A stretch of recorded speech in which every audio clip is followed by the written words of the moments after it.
Hi friends, welcome to my channel Sukanya Naidu vlogs. ఈ వీడియోలో మనము ఆంధ్ర స్టైల్లో రాగి సంగటి ఎలా చేయాలో చూద్దామండి.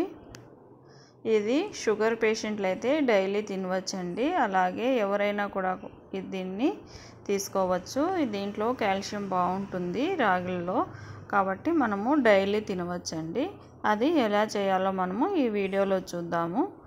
ఒక గ్లాసు బియ్యాన్ని తీసుకొని వాటర్ వేసి 2 times బాగా కడిగేసుకోవాలి. అలా కడిగేసుకున్న బియ్యాన్ని దీంట్లోకి మనము ఒక గ్లాస్ రైస్కి 5 గ్లాసులు నీళ్లు పోసుకొని ఒక 1/2 hour నానబెట్టుకోవాలి. 1/2 hour తర్వాత స్టవ్ పైన హై ఫ్లేమ్లో ఉడికించుకోవాలి.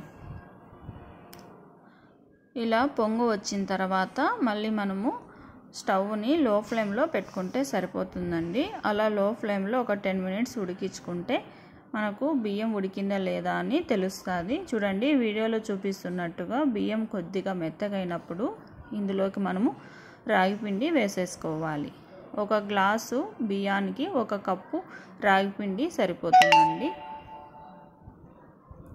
రాగిపిండి వేసుకున్న తర్వాత 5 నిమిషాలు మనము లో ఫ్లేమ్లో ఉడికించుకోవాలి. తర్వాత మనము పప్పు గిత్తి తీసుకొని ఇలా కలుపుకోవాలి, లేదంటే గరిటెతో అయినా కూడా మనము దీన్ని బాగా కలుపుకోవాలి. ఇక్కడ ఉంటలు లేకుండా జాగ్రత్తగా కలుపుకోవాలి.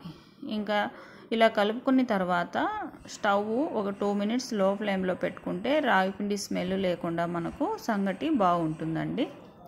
ఇంకా ఇలా రెడీ అయిన సంగటిని ఇలా ముద్ద చేసేసుకోవడమే. ముద్ద చేసుకొని అందులోకి నెయ్యి వేసుకొని నాటుకోడి పులుసు వేసుకొని తింటే చాలా టేస్టీగా ఉంటుందండి. మేమైతే ఇలా చేస్తాము. మీరు ఎలా రాగి సంగటి చేస్తారో నాకు కామెంట్ చేయండి. ఈ వీడియో మీకు నచ్చినట్లయితే లైక్ చేయండి, షేర్ చేయండి, సబ్స్క్రైబ్ చేయండి. Thanks for your watching. Next వీడియోలో మళ్ళీ కలుసుకుందాం.